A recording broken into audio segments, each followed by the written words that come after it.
ایک صحابی رسول مجھے یاد آئے، جبیر بن مطعم رضی اللہ عنہ، کہنے لگے کہ میں نے قرآن کی آیت سنی، ام خلقوا من غیر شیء ام هم الخالقون۔ اب یہ قرآن کی آیت سنی۔ اب آپ بھی قرآن سنتے ہیں،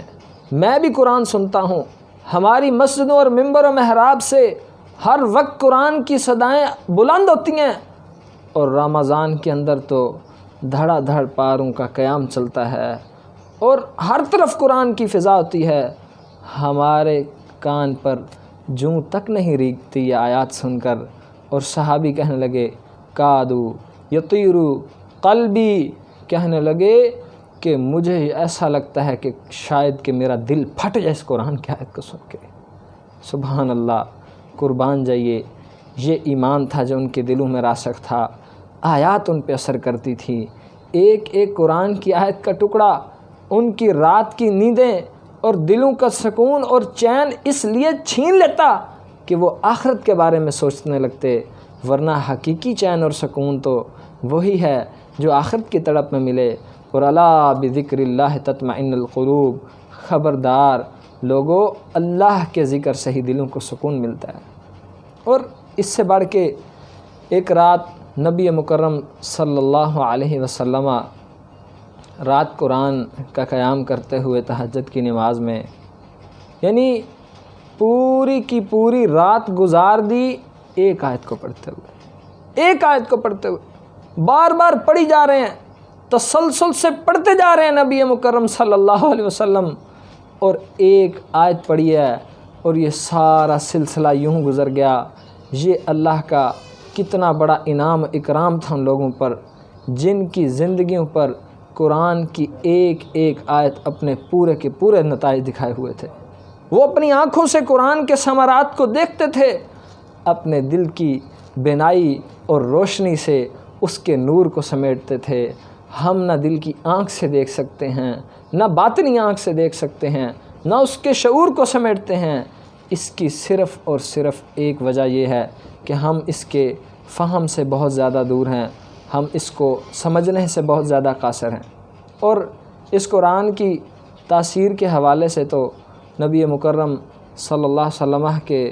بہت سارے فرامین کے ساتھ ساتھ قرآن پاک کی آیت ہے سورۃ حشر کے اندر، لو انزلنا ھذا القرآن، اگر ہم نازل کر دیتے اس قرآن کو، علی جبل، پہاڑوں پر، اگر یہی قرآن جو انسانوں کے لیے نازل کیا گیا ہے اگر یہ پہاڑوں پر نازل کر دیا جاتا، لرأیتہ، آپ دیکھتے ان پہاڑوں کو، خاشعا متصدعا من خشیۃ اللہ، کہ اللہ کے خوف اور اس کے ڈر سے یہ پہاڑ کانپنے اور تھرتھرانے لگتے ہیں۔ اب آخر کیا وجہ ہے کہ وہ قرآن اگر پہاڑوں پر اترے تو پتھر ریزہ ریزہ ہو جائیں، تو پہاڑ کانپنا شروع ہو جائیں، ان پر خشیت طاری ہو جائے، ان کی حالت بدل جائے، چہرے متغیر ہو جائیں، لیکن انسان ہے کہ ذرا بھی اس پر قرآن کا اثر نہیں آتا۔ جان لیجئے، یقین کر لیجئے کہ اس قرآن کا اثر اور اس کی تاثیر اس کے فہم کے ساتھ ہے، اس کی بصیرت کے ساتھ ہے، اس کو سمجھنے کے ساتھ ہے۔ عبداللہ بن عمر رضی اللہ عنہ صحابی رسول ہیں،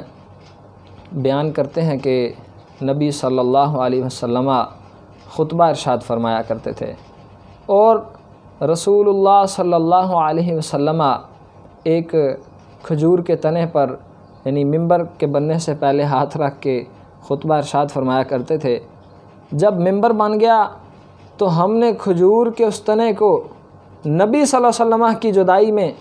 روتے ہوئے دیکھا، تو نبی صلی اللہ علیہ وسلم آئے، اس پر ہاتھ پھیرا اور پیار کیا، یعنی اس کو خاموش کروایا۔ بات بتانے کا مقصد یہ کہ اللہ اور اس کے رسول کی محبت میں جانور کیا، حیوانات کیا، پہاڑ کیا، درخت بھی اس کی محبت میں گھیرے ہوئے ہیں، کیونکہ وہ اللہ کی تسبیح میں لگے ہوئے ہیں اور ان کو شعور ہے اپنے رب کی عبادت کا، اور حقیقت میں ہم سے زیادہ فہم اور ادراک نہیں ہے ان کے پاس۔ انسان ذی فہم اور ذی شعور ہے، لیکن اپنے مکمل فہم اور بصیرت کے باوجود انسان کی غفلت کی اہم ترین وجہ یہ ہے کہ اس نے اللہ اور اس کے رسول کی باتوں کو سیکھنا سمجھنا چھوڑ دیا ہے۔ اگر